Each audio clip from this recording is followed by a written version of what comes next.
Thomas slipped away from the crowd as soon as he could, making polite excuses while his mind raced. The old warehouse was on the edge of Stamford, an abandoned textile mill he'd bought years ago and never bothered to develop. It was the kind of place only someone desperate or intimately familiar would mention. Heart pounding, Thomas left Diana greeting the guests and drove through the rainy Connecticut dusk to the address burned into both his memory and his past. The city was slick, traffic slow. Headlights reflected off wet asphalt, making everything shimmer with a ghostly glow. Thomas barely noticed. His mind was a whirl of possibilities. Was it a cruel joke? Someone trying to exploit his grief? Or had they misidentified Ryan? Had his son faked his own death? The questions battered him as he pulled up to the graffiti-tagged gate. He stepped inside, icy rain soaking his hair and coat. "Ryan!" he called, his voice echoing through the skeletal rafters. The wind answered, rattling loose tin and whispering secrets. "It's me, Dad. You can come out." He needed time, needed to understand the scope of their betrayal. Thomas spent hours in his home office, poring over financial records, emails, phone logs. He found traces of their deception everywhere, like a spider's web, sticky and vast. Diana had been embezzling from his accounts, small amounts at first, then larger sums as she grew bolder. Helen had been manipulating his investments, shifting funds into shell companies she controlled. They'd been bleeding him dry for years, preparing for the day they'd strike. Thomas's mind raced as he connected the dots. The sudden business trips Diana had taken, the late-night calls Helen had made, the charity work Diana had been involved in, the investments Helen had recommended. It was all a lie, a carefully constructed web designed to trap him.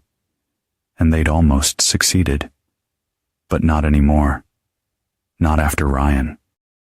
Thomas's grip tightened on his pen, the plastic casing creaking under his fingers. He thought of the old warehouse, of Ryan's terrified face in the shadows, of the body in the coffin, a stranger's face twisted into a mockery of his son's. Rage burned in his chest, hot and fierce. He would make them pay. He would make them suffer. He would make them understand the true meaning of betrayal. He would make them regret the day they ever crossed the Kellerman family. Thomas's phone buzzed, a text from Diana. "Dinner's ready, love. Come eat." He stared at the screen, his thumb hovering over the reply button. Then he smiled, a cold, cruel curve of his lips. Game on, he thought. Let's see who breaks first. He stood, straightening his tie, and walked downstairs to join his wife, his smile never wavering. "I'm coming, dear," he called, his voice echoing through the house. "I'm coming." They needed to feel the ruin, to taste the fear, to live with the knowledge that he'd dismantled everything they schemed to build. Thomas wanted justice, yes, but also retribution. It had to be calculated, delivered in a way that ensured they could never recover, financially, socially, or emotionally. With Ryan's recordings and the surveillance footage as leverage, Thomas began orchestrating subtle sabotage. He started by feeding anonymous tips to federal investigators about Helen's charity embezzlement, knowing the ensuing audit would send shockwaves through their social circle. Headlines would soon shout her shame to every corner of St. Louis and beyond. The respected matron, now the scandal's centerpiece. He methodically shifted control of his assets, freezing joint accounts and securing his company against any hostile moves. Diana noticed, of course, but he played the part of a grieving, distracted husband. When she pressed about the changes, he assured her it was just easier to handle things himself, with so much sorrow weighing down on him. Meanwhile, Thomas scheduled a meeting with Morrison under the guise of investing in a new, gallery venture. Morrison, desperate and greedy, jumped at the chance. When they met, Thomas measured every word, feigning sincerity as he baited the hook. "I know Diana wants something more than what we've built together. I don't blame her," he said, voice heavy with manufactured defeat. "But I'm not a monster. If there's a way for us all to move on, amicably, I'd like to hear it." Her hand trembled as she set down her glass, the color draining from her face. "I don't know what you're talking about," she said, but her voice was brittle, barely holding together. Thomas smiled, cold and patient. "Let's not insult each other, Helen. You picked the wrong man to play games with. You and Diana chose poison, lies, deceit. You nearly destroyed me." His words hung in the air, sharp as shattered glass. Helen glanced toward the foyer, as though searching for an escape. "This is madness," she tried again, her composure finally starting to crack. "You see," Thomas continued, his tone almost conversational, "I have all the evidence. Audio recordings, bank statements. I even know how you used your connections at the morgue to arrange a body that could pass for Ryan. It's over, Helen. The only question left is how publicly you want this to end. Scandal, prison, a ruined legacy. Or perhaps something a bit quieter. I'm giving you one chance to make it easy on yourself. Tell me everything," Thomas said, his voice heavy with fake resignation. "I just miss my boy. I can't help but wonder if there was more to it. But you're right, it's probably just my grief talking. I'm sure everything is as it seems." Diana moved closer, her hand resting on his shoulder. "We all miss Ryan, Thomas. But we have to trust that the authorities did their job. We have to move forward." Thomas nodded, looking up at her with red-rimmed eyes. "You're right. I just need some time. I think I'll take a walk, clear my head, maybe go for a drive." He stood, swaying slightly, and left the room. Diana and Morrison watched him go, relief etched on their faces. As soon as Thomas was out of sight, he pulled out his phone and sent a quick text. "They're taking the bait. Get into position." He slipped the phone back into his pocket and headed for the garage, his mind racing with the next steps of his plan. He drove to a secluded spot near the cabin where Diana and Morrison had been staying, parking his car out of sight. From there, he hiked through the woods, his heart pounding with a mix of adrenaline and anticipation. He had to be careful, had to make sure everything went according to plan. He couldn't afford any mistakes, not with so much at stake. As he approached the cabin, he saw the figures moving inside, their silhouettes visible through the thin curtains. Diana and Morrison, unaware of the storm about to engulf them. Thomas took a deep breath, steeling himself for what was to come. It was time to end this once and for all. He pulled out his phone again, checking the time. Almost midnight. The perfect hour for darkness and deceit. He sent another text, this one to his hired help. "It's time. Make it look like an accident. You think you can just take everything from us? You think you can destroy our lives?" Thomas smiled, a cold, cruel twist of his lips. "I'm not taking anything, Diana. You gave it all up the moment you decided to betray me. You chose this path. Now you have to live with the consequences." He turned to Morrison, who was nursing his broken nose, blood dripping onto his shirt. "And you, Caleb, you thought you could just waltz back into her life, take what's mine. You thought you could kill me and get away with it. You were wrong." Thomas leaned in, his voice dropping to a dangerous whisper. "Now, let's talk about your future. You're going to disappear. Completely. No trace of you will ever be found. It'll be like you never existed. And Diana, you're going to watch. You're going to see exactly what happens when you cross the Kellerman family. Diana's eyes widened in horror. Thomas, please, don't do this. I love you. I always have. Thomas laughed, a harsh, bitter sound. Love? You don't know the meaning of the word. You used me, Diana. You used my son. You tried to destroy everything I've built. And for what? For him? For money? For power? You're pathetic. He turned to Victor's men. Take them to the cabin. Make sure they're comfortable. We have a long night ahead of us. The men nodded, their expressions blank. They knew better than to show emotion in front of Thomas. They knew the stakes, knew the consequences of failure. Diana and Morrison were led away, their protests falling on deaf ears.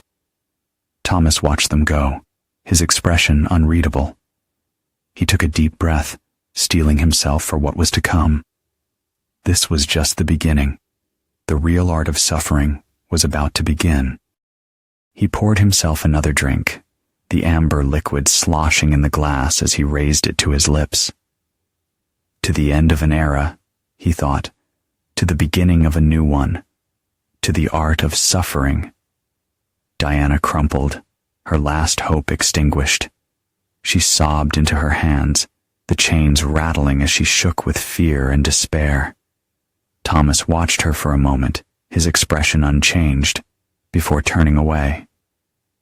Actions have consequences, Diana, he said softly. You tried to destroy everything I love. Now you know what that feels like. Each night, he repeated the process. With Morrison, the conversation was much the same.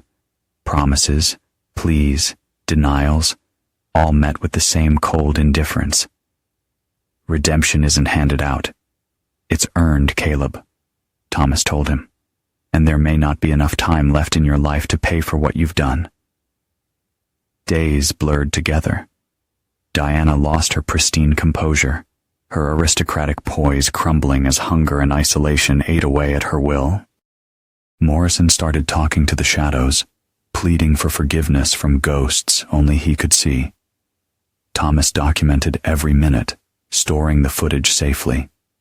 It was evidence, but also insurance, should any of them ever try to return to his world. One evening, Thomas sat in his study, glass of scotch in hand, rewatching the footage. Ryan entered, his face tight with unease. Is this really justice, Dad? He asked quietly. Or is it revenge? Thomas didn't answer right away. He looked at his son, seeing both the innocence that had once lived there and the hard edge their ordeal had forged in him. At last, he spoke. Sometimes, Ryan, the line between justice and revenge is so thin, you can barely tell it's there. But they'll never hurt us again. Not ever. Ryan nodded slowly, understanding, though a sadness lingered in his eyes. Thomas set down his glass and placed a reassuring hand on his son's shoulder. We're done here, son. It's time for a new beginning. Thomas visited her once, standing outside her room as she sat by the window, staring blankly at the world outside. She didn't acknowledge his presence, but he knew she was aware. He could see it in the slight tension in her shoulders, the way her hands clenched in her lap. You wanted power, Diana, he said softly. You wanted control. Now you have it. You control nothing. You are nothing. You are a shell, a husk, a prisoner in your own mind, and you will stay that way for the rest of your life. He turned to leave, pausing at the door. Goodbye, Diana. I hope you find some peace in your madness. He walked away, leaving her alone with her thoughts, her regrets, and her endless, silent screams. With Diana and Morrison dealt with, Thomas turned his attention to Helen. The old woman had been moved to a secure facility, her assets frozen and her crimes exposed. She would spend her remaining years in comfortable confinement, her reputation in ruins, her family's legacy tarnished forever. Thomas visited her once, standing by her bed as she slept. He looked down at her frail form, seeing the lines of age and guilt etched into her face. "You should have chosen your battles more carefully, Helen," he murmured. "You should have known better than to cross the Kellerman family." He left her then, walking out of the facility and into the bright sunlight. He felt a sense of closure, of justice served. But there was still one more thing to do. Thomas drove to the cemetery, standing before Ryan's grave. He knelt, his fingers tracing the carved letters of his son's name. "It's over, Ryan," he said softly. "They can't hurt us anymore. They can't hurt you. You're safe now. We're all safe." He stood, looking out over the quiet cemetery. The wind rustled the leaves, whispering secrets of the past and promises of the future. Thomas took a deep breath, steeling himself for what was to come. He had won, had exacted his revenge, had ensured his family's safety. But there was still a long road ahead, a future to build, a life to live. And he was ready. He was ready to face whatever came next, to protect what was his, to love and be loved. He was ready to be a father, a husband, a survivor. He was ready to be Thomas Kellerman. He turned away from the grave, walking back to his car, his steps steady and sure. The storm had passed, the battle was won, and a new day was dawning. And he was ready to face it. "We're getting everything they once coveted, Dad. Everything they sacrificed their souls for is now ours." Thomas allowed himself a small, satisfied nod. "That's the final lesson, Ryan. The world doesn't reward those who wait for justice. It belongs to those who take it for themselves." The Kellerman Empire had never been stronger. Thomas saw himself reflected in his son, sharper, colder, more ambitious. But he wondered, in the quietest moments, if anything human had been lost in the furnace of their vengeance. As evening settled over the sprawling estate, Thomas and Ryan walked out onto the terrace. The setting sun gilded the lush lawns with golden light. "We did what we had to do," Ryan said, almost as if reassuring himself.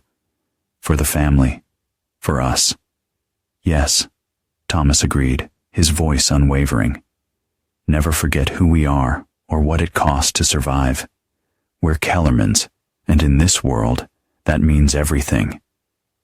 Together, they looked down over the land that was now indisputably theirs, a kingdom built not just on triumph, but on the smoldering ashes of betrayal. The future, dark and dazzling, awaited them, and the Kellermans were ready to claim it. Other times, Diana would suddenly glare at Thomas with fleeting, painful clarity, as if she remembered everything for just a moment. The love, the betrayal, the relentless decline into anonymity. Thomas always kept his expression neutral, never granting her the satisfaction of seeing any hint of pity or regret. Helen's name became nothing more than a cautionary tale within the circles she once ruled, her fate serving as a grim warning to others who might think of crossing a Kellerman. All the while, Thomas continued to grow his influence far beyond the original ambitions that had put him on this path. The Kellerman Holdings Tower rose, floor by gleaming floor, dominating the Hartford skyline, its elevators, boardrooms, and marble halls a temple to everything he'd built, to every victory hard won and enemy vanquished. Ryan, stepping confidently into his role as heir, became known as a force in the business world, his last name opening doors and closing opportunities to rivals in equal measure. The Kellerman legacy, forged in fire and betrayal, was now unassailable.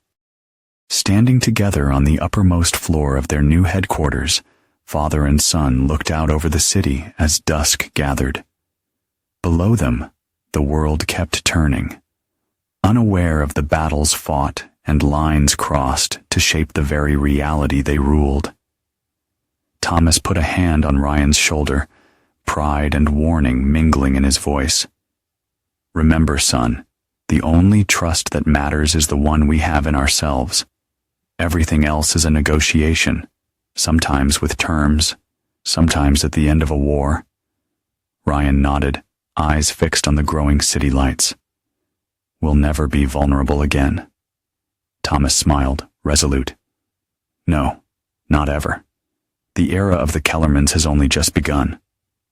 Ryan turned to Theodore with a look that brooked no dissent. Excess is the point, Mr. Walsh. Mercy is remembered as weakness.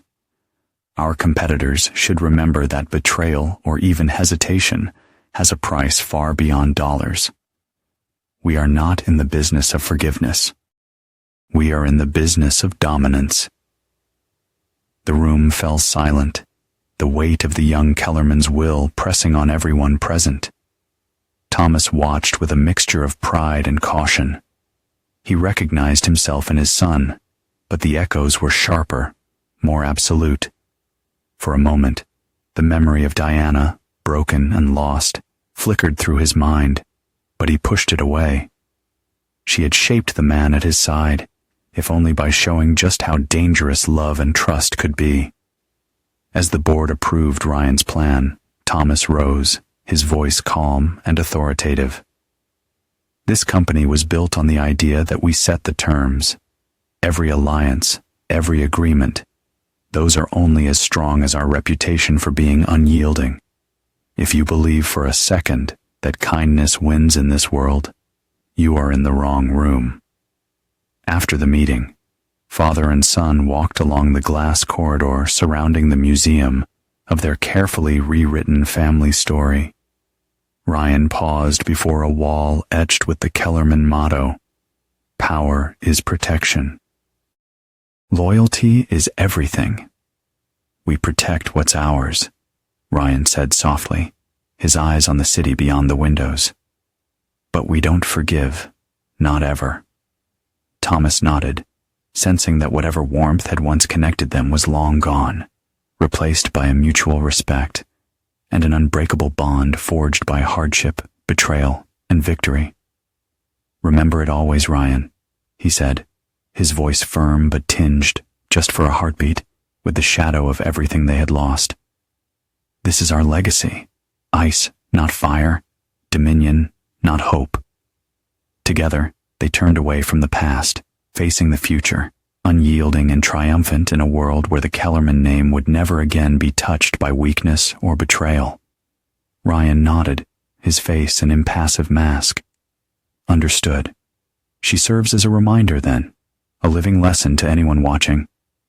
Exactly, Thomas replied, voice calm but final.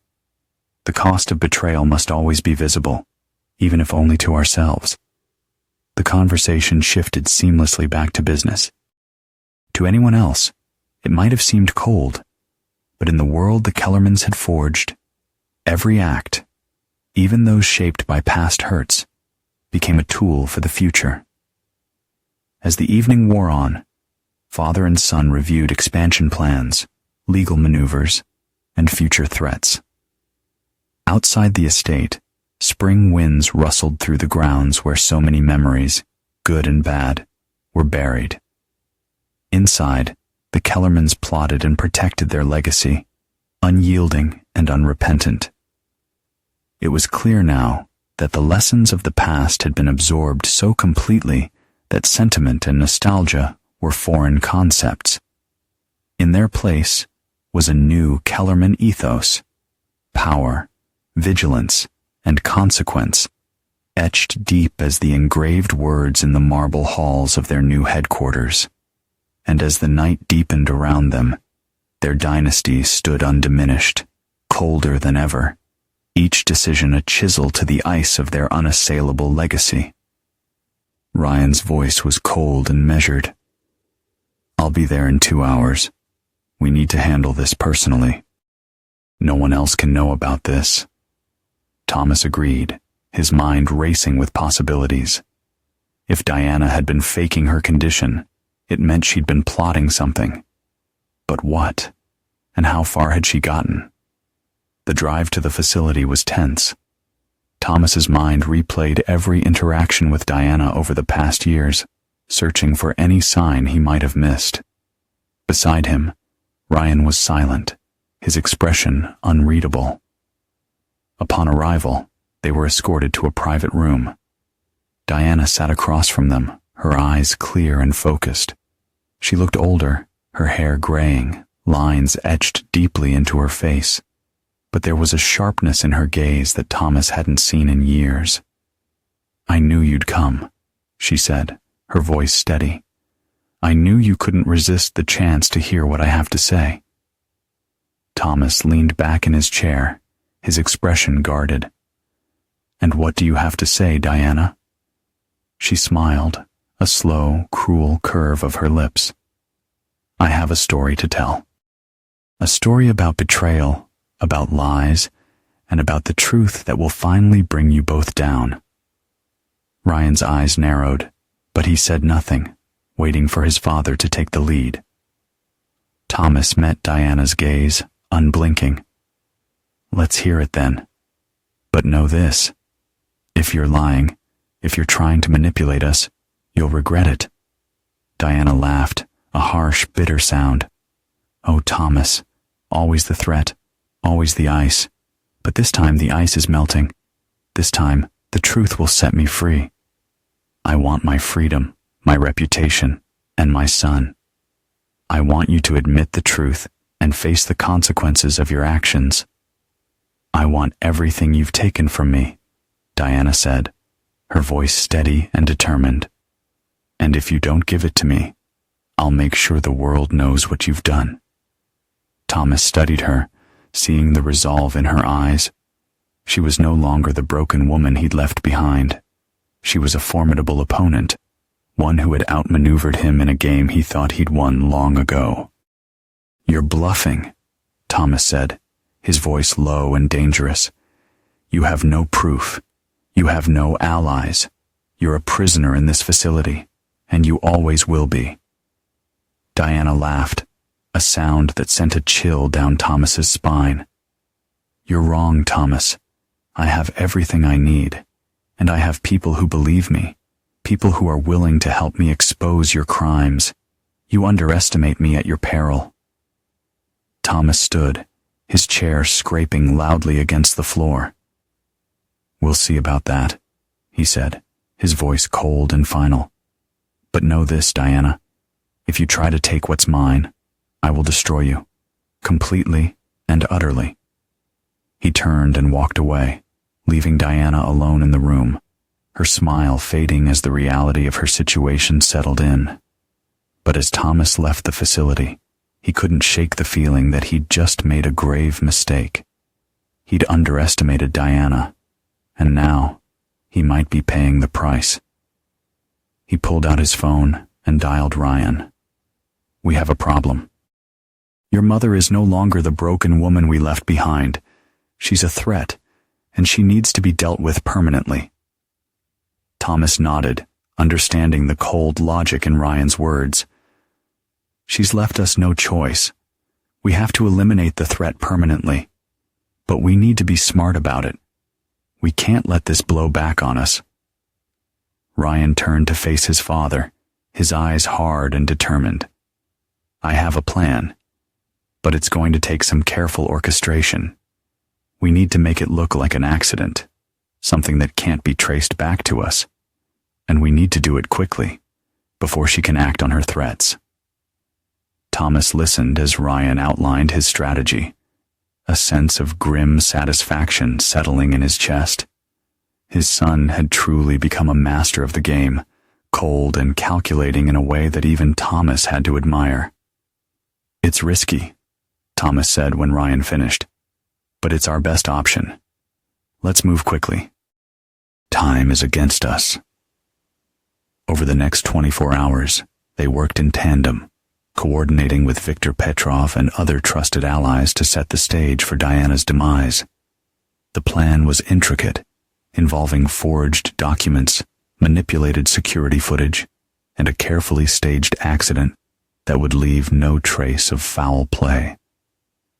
As the sun set on the final day, Thomas and Ryan stood in the study, the weight of their decision hanging heavy in the air. "Are you sure about this?" Thomas asked, one last chance for his son to step back from the brink. Ryan's expression didn't waver. "She made her choice. Now we make ours. The Kellerman name will not fall because of her greed and betrayal." Thomas nodded, a sense of finality settling over him. "Then let's end this, once and for all."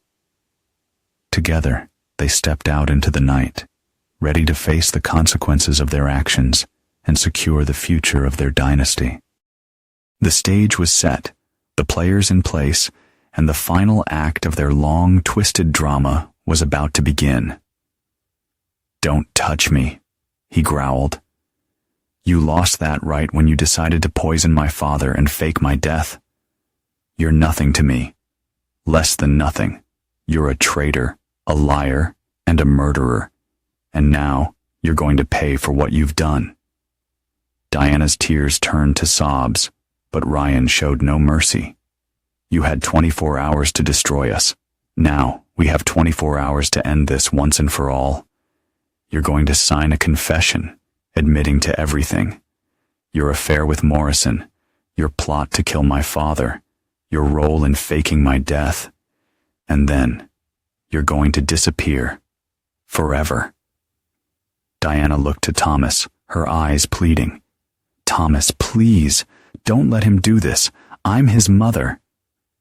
Thomas met her gaze, his expression unyielding. "You chose your path, Diana. Now, you have to live with the consequences." He turned to Ryan. "Let's finish this. We have a lot to do in the next 24 hours.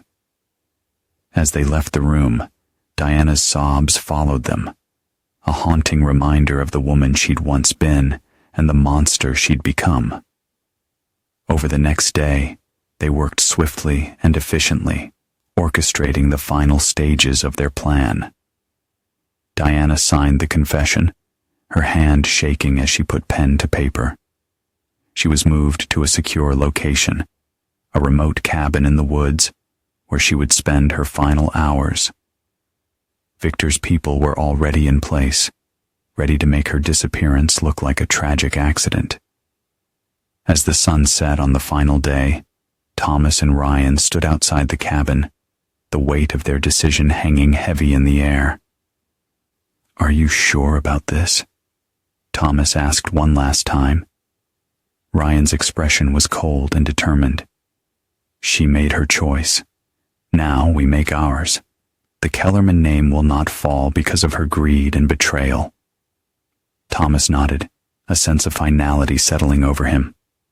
"Then let's end this, once and for all." They entered the cabin, the door closing behind them with a soft, final click. Inside, Diana waited, her eyes wide with fear and regret. But it was too late for second chances. The time for consequences had come. As they drove away from the cabin, the night enveloping them in its dark embrace, Thomas felt a strange mix of emotions. Pride, certainly, in the son he'd raised and the empire they'd built, but also a deep, abiding sadness for what had been lost, for the choices that had led them to this point, and for the cold, unyielding path that lay before them.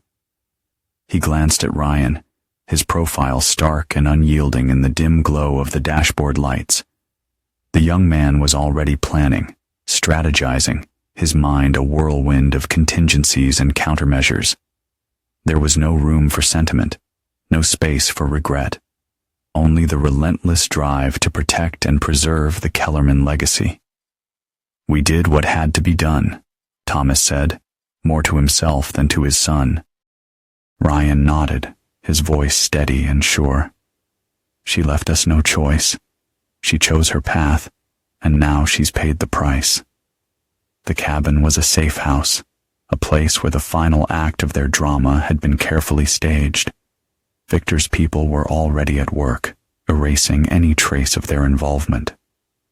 By morning, Diana Kellerman would be remembered as a tragic figure, a mentally ill woman who had finally succumbed to her delusions. The confession she'd signed would be leaked to the press, a final damning testament to her guilt and madness. The story would be complete, the loose ends tied up, and the Kellerman name would remain untarnished. As they pulled up to the estate, the grand house standing sentinel against the night sky, Thomas felt a sense of finality. The battle was over, the war won. But he knew that in this world, there was always another enemy lurking in the shadows, always another threat to the dynasty they'd built. He turned to Ryan, his voice firm and resolute. "We can't let our guard down. Not ever. The world is full of people who would see us fall. We have to be stronger, smarter, and more ruthless than they are." Ryan's eyes met his, the same cold determination burning in their depths. "I understand, Father. I won't let you down. The Kellerman name will endure, no matter what it takes." Together, they stepped out of the car and into the night, ready to face whatever challenges lay ahead. The dynasty was secure, the legacy intact, and the family name unassailable. But the price of their victory had been high, and the path before them was dark and unforgiving. Yet they walked on, father and son, bound by blood and betrayal, forged in the fires of their shared struggle, and tempered by the cold, unyielding ice of their ambition. Again soon. The Kellerman estate stood silent under the weight of its own history, the grand halls echoing with the footsteps of two men who had triumphed not just over enemies, but over every weakness that might have undone them. Beneath the hard skin of victory, Thomas knew that true family could only be forged in hardship and tested by fire, and in that crucible, he and Ryan were forged anew, brothers in vengeance as much as father and son. And as darkness closed over the estate, the world outside shifted unaware, while within, the Kellerman name endured, unyielding, unbroken, cold as ice, and built to last. The end.